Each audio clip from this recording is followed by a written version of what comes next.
Salut à tous, c'est Sam The Bonetman et aujourd'hui on va parler de WWE Payback qui s'est terminé ce matin à 5 h quand le jour se levait.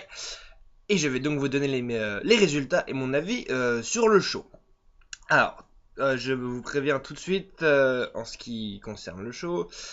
J'ai raté les, comment on pourrait dire, les 20-30 premières minutes en fait. Parce que j'ai eu un problème de réveil déjà, parce que j'avais pas fait semblant la soirée d'avant, et j'ai regardé le match de foot de l'équipe de France entre autres avec un ami, et puis j'avais disons l'esprit qui était pas très clair. Donc du coup, quand on s'est couché, je me suis eu un peu de mal à me relever. Je vais me lever à 1 h 30 pour voir un peu le pré-show. J'avais envie de voir le match d'Ansoyol, d'El Torito et de ce qui suivait. Et du coup, en fait, le temps que j'arrive, que j'émerge, et que je puisse trouver la bonne connexion qui commence à ramer un petit peu de tous les côtés, je suis arrivé un peu tard dans le show. Donc je vais quand même vous donner les résultats parce que je m'en suis renseigné quand même, il faut. Et, euh, et donc je vais les donner là. Et ben voilà. Mais par contre, voilà, c'est ça le souci, c'est que je pourrais pas vous donner plus d'informations concernant le match. Je pourrais bien sûr donner mon ressenti sur la victoire et sur ce qui pourra se passer ensuite. Et puis voilà, quoi, tout simplement. Donc voilà, je vous donne les résultats de WWE Payback Wizard. La carte comprend donc 9 matchs. Alors, avant d'en parler rapidement, juste aussi préciser, chose que j'ai oublié de vous dire, que j'ai pas pris de notes là. Pour tout ce que je vais dire, ça va être de la pure improvisation. Essayez de me rappeler un maximum de ce que je vais dire. J'aime pas faire comme ça, mais bon voilà, là comme j'ai un peu de temps devant moi, je me suis dit je vais faire la review lundi matin avant d'aller bosser et puis ce sera très bien. Je n'ai pas pris de notes, donc du coup je risque de dire pas mal de conneries. En référence à ce que j'avais fait à WrestleMania, j'avais dit pas mal de conneries, j'avais oublié de dire pas mal de choses. Bref, on va commencer donc par le pré-show. À savoir El Torito contre Hansugel pour un masque contre masque versus air. Donc c'est-à-dire que le perdant retirait soit son masque, soit il se faisait couper les cheveux dans la personne de Hansugel. Et donc on a une victoire de El Torito, ce qui me semble un peu logique, comme j'avais... si vous voulez, je vous explique pourquoi j'utilise le mot logique, il faut revenir sur la vidéo de prédiction, je parle tout le temps de ça. El Torito a donc gagné ce match, a fini par couper les cheveux d'Hansugel. Ça me semblait un petit peu logique car comme j'ai déjà expliqué dans la vidéo de prédiction, c'est la honte ultime que d'avoir à retirer son masque pour un catcheur mexicain. Donc ça a été, voilà, c'est pas la première fois que le masque est mis en jeu, donc mais voilà, même si El Torito est un petit catcheur je parle pas en termes de taille, hein, ce serait trop facile, je parle en termes d'envergure dans la WWE, voilà, il lui aurait pas fait enlever son masque, quoi, c'est une mascotte sympa qui fait rigoler les gens. Voilà, donc je peux pas vous en dire plus sur le match, mais bon voilà, Hansugel s'est fait couper les cheveux, j'ai vu quelques images, il est chauve, et voilà, donc je pense que la rivalité entre les FreeMB et les Los Matadores devrait s'arrêter là. Je n'ai aucune idée de ce que ça peut, de leur futur. Ça se trouve, leur futur, il n'y aura plus rien, hein. On va peut-être leur laisser vaquer à d'autres occupations. Je n'en sais rien, parce que moi, ce sont deux équipes qui ne m'intéressent pas plus que ça. À part, voilà, j'ai un petit penchant pour. J'aime beaucoup Drew McIntyre. Je l'aimais beaucoup dans sa période où il était défendu par Vince McMahon, The Chosen One. Je trouve qu'il se démerde plutôt pas mal. Et voilà, donc j'étais un petit peu dégoûté de le voir arriver dans les FreeMB. Mais bon, apparemment, il y reste. Je sais pas, je connais pas le futur de FreeMB, je suis pas très client de cette équipe, mais bon voilà. On verra bien. Et donc, pour en revenir là-dessus, victoire d'El Torito. Puis on a eu droit au match entre Cesaro et Sheamus pour le titre des États-Unis. Alors ce match, pareil, je l'ai pas vu, j'ai juste vu des petits bouts, mais des tout petits bouts d'images à cause de ma connexion merdique. Donc je peux vraiment pas vous en dire plus. Je peux juste vous dire qu'apparemment c'est Sheamus qui a gagné. C'est pas apparemment, donc c'est Sheamus qui a gagné. Ça me surprend un petit peu. Alors j'aimerais bien revoir le match, hein, donc je sais pas comment ça s'est passé. En tout cas, ça s'est pas fini en disqualification, ce qui veut dire que c'est Sheamus qui a fait un décompte de 3, hein, donc il n'y a pas de victoire par décompte à l'extérieur, par disqualification. Sinon, ça aurait été précisé. Enfin, je crois. Là, pour tout vous dire, je suis sur la page Wikipédia de Payback. Je sais que c'est un peu con, mais voilà, en général, il y a pas mal de trucs dessus. Moi, je fais confiance à Wikipédia. Bref, Donc victoire de Sheamus qui garde son titre. Alors du coup, on va prendre du coup ça va nous permettre de prendre la chose sous un autre angle. Parce que du coup je pense que si Sheamus garde son titre, c'est peut-être un peu son retour, on va dire, dans la WWE. Comme j'avais dit, c'était un petit peu... il avait un peu trébuché, comme on pourrait dire, sur la manière de revenir après le Royal Rumble. Et du coup, le public était en train de le lâcher. Alors, j'ai pas vu voilà, comme je vous ai dit, j'ai pas vu le match, j'ai pas vu comment il était soutenu pendant ce match-là. Mais apparemment, voilà. Donc, c'est lui qui a gagné. Cesaro a perdu. C'est une de ses premières défaites depuis un petit paquet de temps. Je crois que c'est sa première défaite depuis qu'il est avec Paul Heyman. C'est sûrement faux hein, ce que je dis, mais voilà, en tout cas, il en a pas eu beaucoup des défaites depuis qu'il est avec Paul Heyman. Alors en ce qui concerne la suite, je n'ai aucune idée. Je pense que Sheamus va continuer à avoir 2-3 adversaires. Je pense pas non plus que son règne va durer énormément. J'ai même entendu parler apparemment d'un heel turn de Sheamus. Alors voilà, comme je réexplique, je prends pas le temps d'aller lire les articles sur le futur de la WWE, sur ceux qui ont essayé de dénicher les infos avant tout le monde. Simplement parce que ce serait comme de regarder un film avec le scénario sous les yeux. Donc du coup je trouve ça pas très intéressant. Je me garde un maximum de surprises et donc je vais les voir sur la chaîne de Closer to God 76, j'en ai déjà parlé. Je vais la redonner hein, d'ailleurs pour ceux qui n'ont pas eu le temps de la voir. Donc elle s'appelle Coraline je crois. Et elle est un peu plus renseignée que moi et apparemment il y aurait droit à un heel turn de Sheamus dans les prochaines semaines. Moi je suis vraiment pas contre, au contraire ça j'aime bien, comme j'en ai parlé, comme je l'ai mentionné, j'aime beaucoup le personnage de Sheamus en tant que heel. Le face ça marche plus donc ouais ça me semblerait une bonne idée. Donc voilà. Et donc on verra bien ce que ça donne sur les futures semaines. Donc victoire de Sheamus face à Cesaro. On a eu ensuite droit à un match par équipe Ryback seul, donc Curtis Axel et Ryback, contre Cody Rhodes et Goldust. Alors ça c'est pareil, c'était un match en le voyant se profiler. Je l'ai pas vu le match non plus, mais bon voilà, j'ai entendu, c'est comme pour Sheamus et Cesaro, j'ai vu des tout petits bouts. Et j'ai vu l'entrée des catcheurs et puis le match j'ai rien vu en fait. J'ai vu l'entrée et la fin du match. Je sais pas trop. Voilà. Faut savoir que ça, je l'ai pas mentionné parce que je pensais vraiment pas. J'avais complètement oublié que Cody Rhodes et Goldust pouvaient faire partie du show. Je les avais complètement oubliés. Alors, faut savoir qu'en ce moment, Cody Rhodes et Goldust sont un petit peu, pas en froid, mais il y a une grosse perte de vitesse dans leur équipe. Ils accumulent les défaites. Et entre autres, là, ils ont perdu contre Ryback Seul à Payback. Ryback Seul qui est loin, mais alors loin d'être la meilleure équipe qu'on a actuellement. Et du coup, ça a engendré plusieurs des légères tensions venant de Cody Rhodes en direction de Goldust. C'est assez particulier. Et là, apparemment, le match s'est fait de la manière.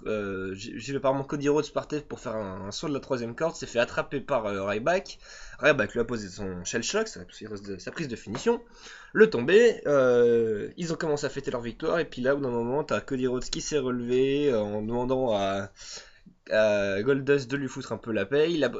Cody Rhodes a pris le micro et il lui a dit de frère à frère, je pense que tu mérites d'avoir un meilleur partenaire tag team que moi, et puis il est parti comme ça. Alors, est-ce que c'est la fin de cette fraternité? J'en sais rien. Même si c'est vrai qu'on en parle un petit peu. Apparemment, il paraît que c'était prévu pour WrestleMania aussi, et à cause des changements de plan, ça s'est pas fait comme ça. Moi, ça m'aurait embêté de revoir Cody Rhodes en tant que heel, parce que je trouve qu'en tant que face, il se débrouille plutôt pas mal, presque mieux. C'est un catcheur qui a aussi énormément de talent. Il faut dire que c'est un des plus talentueux de la compagnie actuellement. En tout cas, c'est mon idée. J'ai pas une grande connaissance du catch, mais du peu que j'en connais, je sais que Cody Rhodes fait partie de ceux qui se débrouillent le mieux. Et donc je sais pas si de toute manière ils vont finir par se séparer, comme j'ai déjà expliqué, c'est à ça que ça sert les groupes aussi, c'est à se séparer pour enchaîner sur d'autres choses. Je sais pas si s'il va y avoir si Cody Rhodes va se retourner méchamment contre Goldust ou s'ils vont simplement décider de se séparer comme ils l'avaient fait avec Damien Sandow. Au départ, avant d'avoir leur rivalité, ils se sont séparés de manière tout à fait amicale. Donc je sais pas. comment dire, affaire à suivre pour Cody Rhodes et Goldust. Mais donc en tout cas pour ce match, victoire de Ryback. Et à partir de là, j'ai été connecté, j'ai enfin vu les matchs et je vais donc pouvoir vous en parler de manière plus précise. On a eu en quatrième match Rusev contre Big E. Ça c'est un match qui n'était pas prévu, qui a été prévu au dernier moment. Et du coup, je suis... comment on pourrait dire? Ça m'a pas surpris, quoi, on va dire. Donc, c'est Lana qui est rentrée pour faire l'annonce en parlant de Vladimir Poutine comme elle le fait à chaque fois. Rusev et Big E, donc, qui sont arrivés juste après. Ah oui, c'est ça que je veux dire. Ça fait plusieurs fois que Big E intervient pendant les matchs de Rusev, pendant les shows précédents. Et donc, ça semblait probable que les deux mecs s'affrontent sur le ring assez rapidement. Et donc, du coup, bah, payback. Alors, le match était plutôt court. J'ai pas vu, même si voilà, si jamais ça se faisait, je me suis dit que ça pourrait être un truc plutôt pas mal.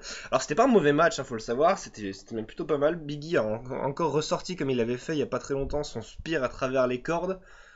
Là, c'était sur Rusev qui était sur le tablier. Ce qu'on appelle le tablier, c'est l'espace de ring qu'il y a derrière les cordes en fait. Je sais pas si vous voyez ce que je veux dire. C'est là où se mettent les partenaires quand t'as un match par équipe en fait. Et enfin, oui, il est un petit peu fifou dans sa tête, Biggie, hein, mais il y a eu des bons trucs. Mais voilà, en fait, plein de trucs. Là où le match m'a déçu, c'est qu'il était plutôt court. Et que la domination était quand même en majeure partie de Big E. Et à la fin, Rusev a juste posé deux trois prises. Lana lui a fait son signe trash. Du coup, il a fait sa prise de soumission. Et voilà. Biggie a abandonné comme ça. Le match était plutôt court, c'est ça qui m'a un petit peu chagriné en fait. On n'a pas vu, on a vu un petit peu plus que tous les autres jobbers qui ont affronté Rusev de la part de Big E. Mais voilà, sans plus quoi. Je pensais que le match durerait 3-4 minutes de plus, qu'on ait un vrai fight, un truc un peu plus intéressant, avec un peu plus de goût. Donc voilà. Je sais pas encore ce que va devenir le personnage de Big E, s'il va continuer de piocher dans les adversaires potentiels qu'il peut avoir pour continuer de rester dans le roster principal et d'être toujours vu à la télé. Je sais pas trop. Rusev continue sa série de victoires et son ascension fulgurante. Je pense pas que ça va durer énormément non plus parce que Rusev, moi j'accroche pas trop. Et j'ai pas l'impression d'être le seul. Je sais pas ce que vous en pensez de Rusev. Moi je. Ah, j'ai un peu de mal finalement. C'est vrai que tu trouves très vite une redondance en fait. C'est tout le temps la même chose. Il n'y a pas grand chose de nouveau. Donc voilà, en ce qui concerne, c'est Rusev qui a gagné contre Big E. Et là, gros flop de ouf, Bo Dallas contre Kofi Kingston. Pareil, le troisième match qui n'était pas prévu, qui a été rajouté un peu au dernier moment. Et c'est vrai que ça j'aurais dû y penser parce que Bo Dallas est arrivé. Revenu, on va dire plutôt à SmackDown, pas cette semaine-là, la semaine d'avant. Il a enchaîné 3 victoires et en fait c'est un peu comme comment on pourrait dire. Il est très très seul dans son personnage de si vous y croyez, vous pouvez y arriver, tout est réalisable, rien n'est impossible, tout ça. C'est assez particulier comme personnage. Hein, on dirait je sais même pas comment vous le décrire en fait. Il est face. Son personnage est face, mais j'ai l'impression qu'il peut basculer dans le heal à n'importe quel moment en fait. Parce qu'il est tellement seul et il fait preuve d'une certaine arrogance aussi, hein, d'ailleurs, faut le dire. Donc je sais pas trop. Donc Bodalas a le réflexe de prendre le micro avant ses matchs, de les gagner, les matchs, et puis une fois qu'il gagne, il fait un tour d'honneur en faisant son signe. Et il dit merci à vous, c'est grâce à vous que j'aurais rien pu faire. Tout ce que vous avez à faire, c'est à y croire, hein, to believe, parce que c'est sa catchphrase. Et à chaque fois, il fait une accolade à son adversaire qu'il vient de battre. Il faut savoir aussi que Bo Dallas, il affronte que des, voilà, c'est ça aussi qui est assez particulier, c'est que Bo Dallas n'affronte que des adversaires qui sont face. Il a entre autres affronté Sin Cara, il a affronté Xavier Woods, il a affronté je sais plus trop. Et là, donc, à Payback, on l'a mis contre Kofi Kingston. Alors là, on a encore une configuration assez différente, c'est-à-dire que pendant le match, enfin même pas pendant le match, Kofi Kingston est rentré, Bodalas est arrivé juste après, et d'ailleurs j'espérais, je me suis dit il faut quand même pas mettre Bodalas, parce que moi Bodalas, j'accroche mais vraiment pas. Non, non, faut faire quelque chose. Là, comme ça, tout de suite, ça a aucun goût. C'est fadasse, c'est pas possible. Et donc, Bodalas fait son entrée, et la Kane qui débarque pour casser la gueule à Kofi Kingston. Du coup, ça se termine en no contest. Savoir que le match n'a même pas eu lieu, et du coup, Bodalas a pu partir en disant. Je sais même plus comment ça s'est fini en fait. Je crois qu'il a. Il a juste rajouté un truc en disant. Ouais, voilà, qu'il fallait juste y croire et tout ça. Il a demandé des nouvelles de Kofi Kingston en lui disant qu'il serait bientôt, voilà, il serait bientôt de retour sur pied, plus fort que jamais, tout ça, tout ça. Et voilà, c'est assez bizarre à regarder. Je suis vraiment pas client en tout cas de Bodalas. Donc no contest en ce qui concerne ce match-là qui a été rajouté. Ça, par contre, c'est vraiment une connerie, tu vois, de rajouter un match pour le faire finir en no contest. C'est assez particulier en fait parce que bon la WWE a fait un petit peu d'une pierre deux coups, mais de le faire dans un pay-per-view je trouve ça con parce que voilà comme j'ai dit elle a fait d'une pierre deux coups, c'est-à-dire que Bodalas a eu son moment comment à Payback pour pouvoir parler de son, enfin voilà faire tourner son personnage vu qu'il est en tout début de push on pourrait dire. Et donc du coup a certainement démarré une rivalité entre Kane et Kofi Kingston. Et ça par contre Kane et Kofi Kingston, je suis pas très client, sachant que Kane sort d'une grosse rivalité qui ont entraîné la blessure avec Daniel Bryan, de partir sur Kofi Kingston, je suis pas trop client, je sais pas trop. Mais bon, affaire à suivre, on verra bien ce que ça donne pour les prochaines semaines. Ensuite, on a eu droit au match pour le titre intercontinental défendu par Bad News Barrett face à Rob Van Dam. Et au moment où je vous en parle, j'ai de gros trous en ce qui concerne ce match-là. Je peux même pas vous dire ce qui s'est produit. Je sais que non, sans rire, non. Le match était plutôt pas mal. Parce que je sais, nous savons tous que ces deux hommes ont de grosses capacités in-ring. Barrett nous les a montrés durant les dernières années qu'il a fait ici. Un élément suspect a été détecté. Ah, si un jour je croise la meuf d'Avast, je lui rentre dedans façon Zidane, hein. C'est pas possible. Et, euh, et du coup, oui, et en ce qui concerne Rob Van Dam, bah, il n'a plus rien à prouver malgré son âge et toute sa carrière à la ICW. Le match, alors je ne pourrais pas vous donner de détails parce que il y en aurait, j'ai vraiment du mal à m'en rappeler.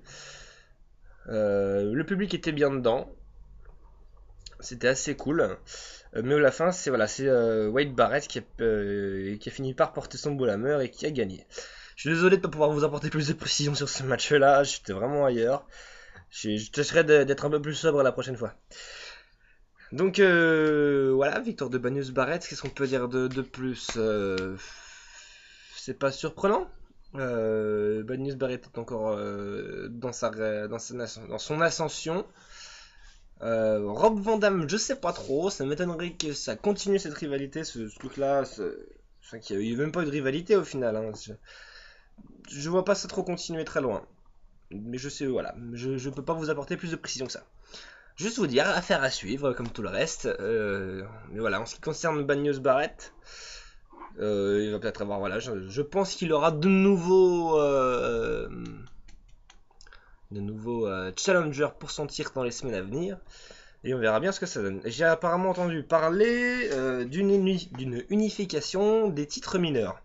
Des titres US et du titre intercontinental. Je sais pas trop. Franchement, je trouverais ça même plutôt con. Parce que j'en ai parlé avec quelqu'un en MP.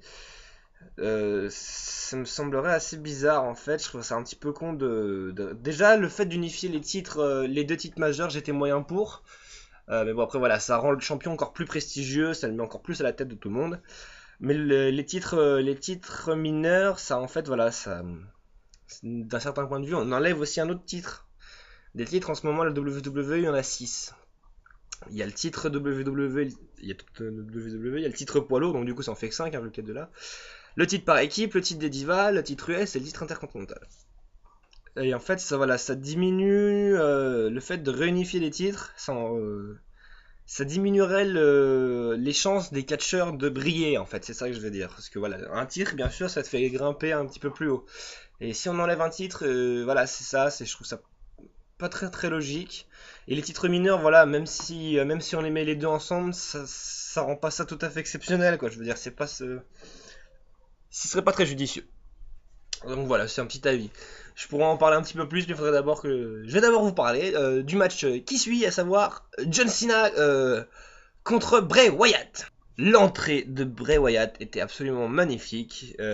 C'était déjà le cas à Extreme Rules, mais là avec aucun éclairage à part sa petite lampe. Et en fait, il y avait tellement de gens qui avaient sorti leur téléphone avec leur flash que ça éclairait presque toute la salle. On voyait même le ring avant que les grandes lumières se rallument, c'était assez cool. Donc du coup, ce match-là était un last man standing. J'étais parti donc du coup sur une victoire de Bray Wyatt.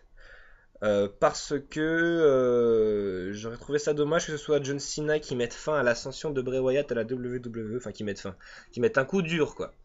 Et je pensais que si John Cena perdait, ce serait une défaite un peu mineure comparée au reste de sa carrière.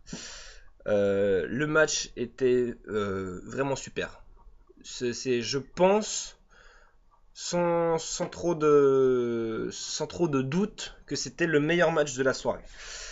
Et c'est ça qui me faisait un peu peur, c'est que ça s'épuise en fait. Parce que c'est la troisième fois que les hommes s'affrontent. Là, ce coup-ci, on avait un last man standing, c'est-à-dire que les hommes devaient rester.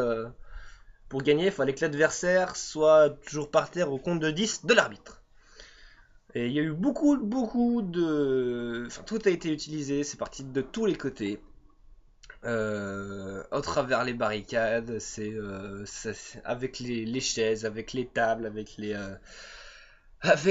marches d'escalier. John Cena qui a même d'un moment récupéré les marches d'escalier sur la ring et il les a balancées directement dans la gueule de Bray Wyatt. Non, franchement, c'était un super match. Et ça, je vous invite à le regarder et à le revoir plusieurs fois parce que c'était vraiment un super match.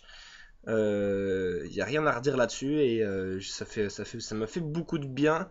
Voyant le début du show qui était légèrement moyen, on va dire.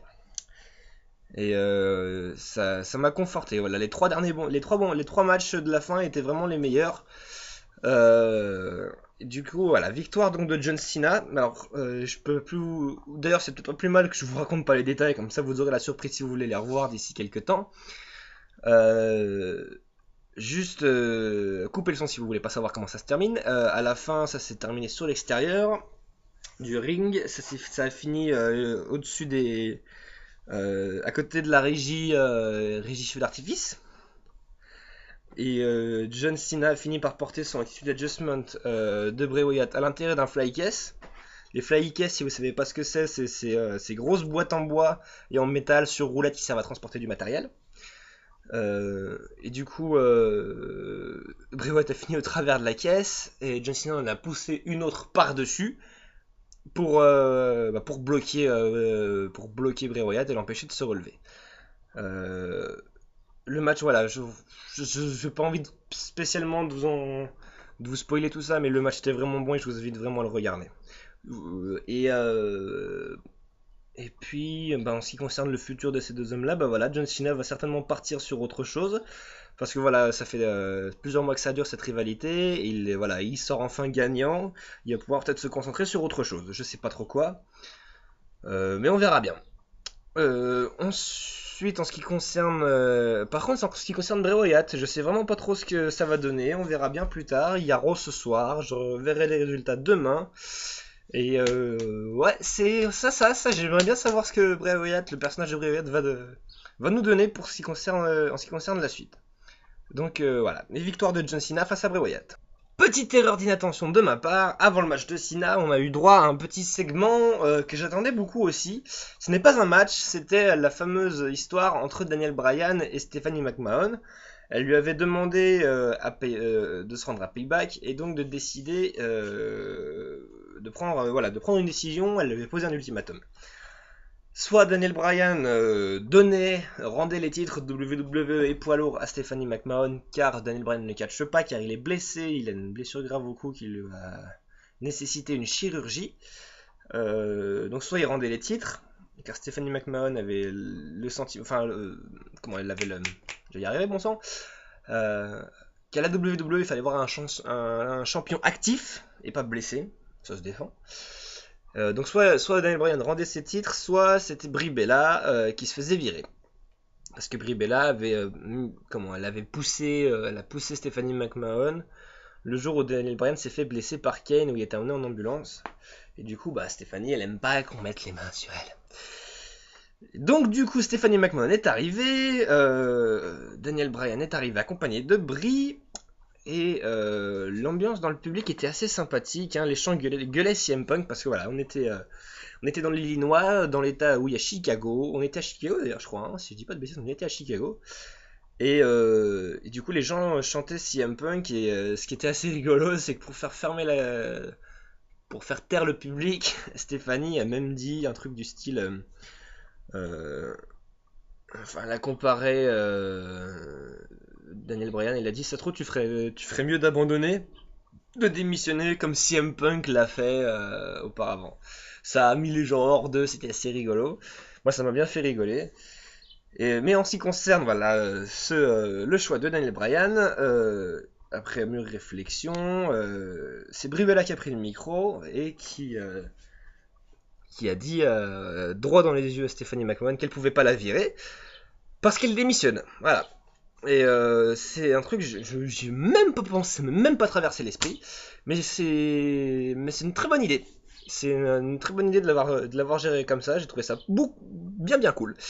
Le fait de Stephanie McMahon est dégoûtée car elle n'a pas les titres et elle n'a pas eu ce plaisir de virer quelqu'un comme le faisait Vince McMahon. Faut savoir que ils adorent virer les gens. Donc c'était assez rigolo. Brie Bella lui a dit donc je démissionne. Il y a eu un petit moment de blanc. Et puis Brie a foutu une méchante claque à Stephanie McMahon qui est restée sans voix. Elle est sortie du ring. Tout le monde s'est mis à gueuler yes. Et puis voilà, donc ça s'est terminé là-dessus. On verra bien lundi ce que ça donne parce qu'à mon avis, je pense que Stephanie McMahon ne va pas en rester là. Ça va au contraire envenimer les choses encore plus. Mais j'ai hâte de voir ce que ça donne. On a eu droit ensuite au match pour le titre des Divas. Le titre qui était donc défendu par Paige face à Alicia Fox. Alors du coup, simple rapide petit retour en arrière. Faut savoir qu'Alicia, elle a son gimmick qui a un petit peu changé. C'est-à-dire qu'elle pète littéralement un câble à la fin de ses matchs, qu'elle perd ou qu'elle gagne d'ailleurs, en allant provoquer tout le monde, en tapant tout le monde. Hein, le chope des soins dans le public, elle tape les annonceurs, les médecins, les commentateurs. Voilà, elle le fait pas doucement, mais elle est extrêmement seule dans ce qu'elle fait.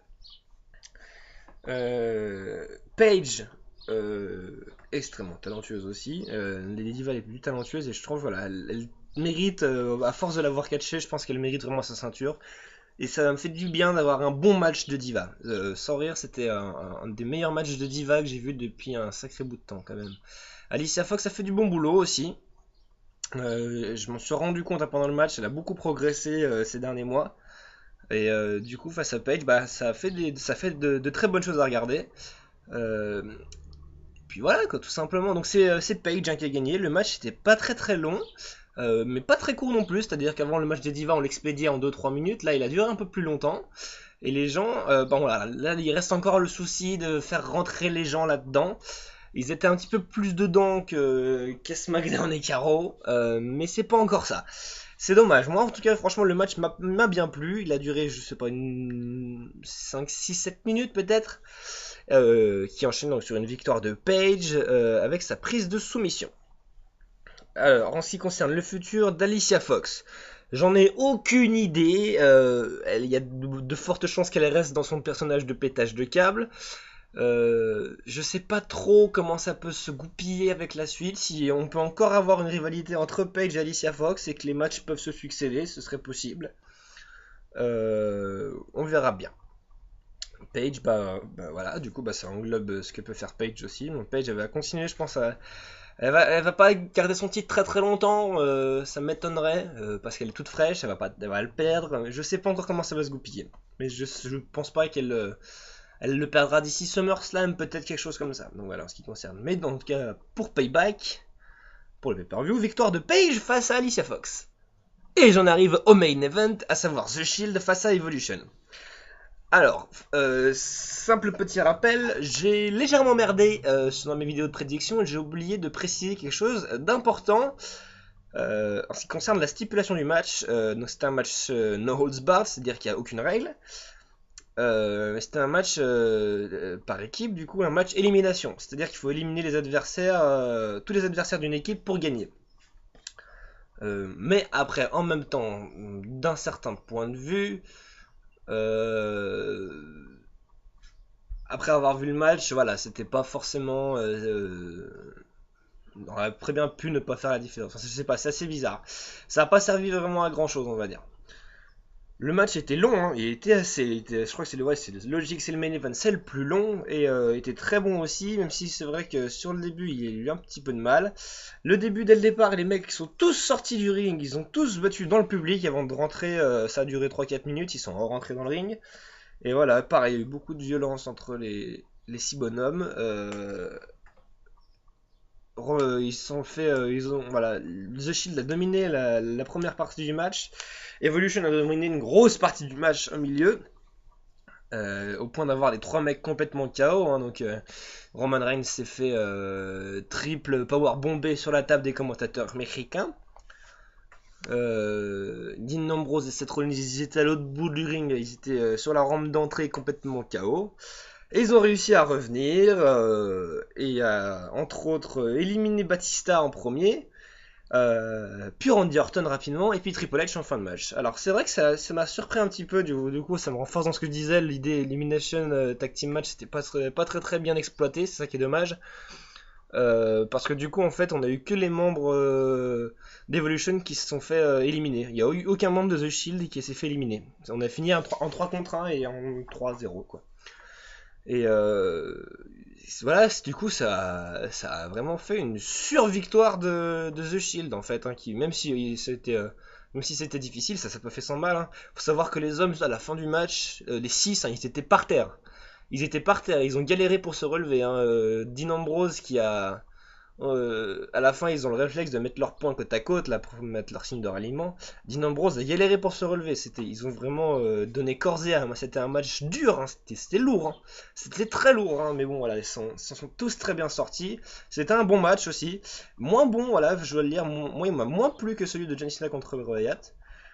Alors, si vous voulez des détails, Si, un truc cool. Seth Rollins a sauté depuis une barrière LED qui est au-dessus de la rampe d'entrée, donc à savoir entre 3 et 4 mètres de hauteur, sur les 3 membres d'Evolution. Et puis, non, mais il y a eu de bons trucs, il y avait eu vraiment de bons trucs. Hein, donc, j'ai pas d'images qui me reviennent en tête comme ça, parce que je suis encore un peu dans les vapes au moment où je vous parle. Mais voilà, à revoir. De toute manière, les 3 derniers matchs étaient bons et du coup, ça m'a fait du bien de voilà. Je pense que Payback était un bon pay-per-view de manière générale.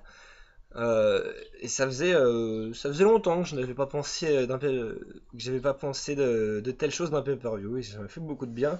J'étais avec mon pote Balou et qui était encore plus dans les vapes que moi. Mais voilà, on s'est bien marié à regarder ça du coup, je suis plutôt content. Donc voilà, victoire de The Shield. Alors il me semble que j'avais parié sur une victoire d'Evolution. Et du coup, bah ça n'a pas été le cas.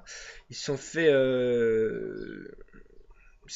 Voilà, c'est ça qui me chiffonne un petit peu, c'est qu'ils se sont fait éliminer tous les 3 de l'affilée en fait. Et ça va certainement enchaîner sur une discussion intergroupe dans les jours à venir, hein, certainement ce soir à Raw. Et on verra bien ce que ça donne pour le futur d'Evolution. The Shield, j'en sais rien du tout.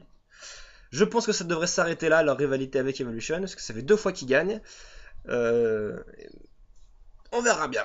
On verra bien. Donc affaire à suivre pour tout le reste. C'est aussi l'avantage de ce show-là. C'est que il te permet Moi, il m'a permis de me poser plein de questions. C'est-à-dire que ça fait saliver, comme on pourrait dire, pour ce qui peut se passer après.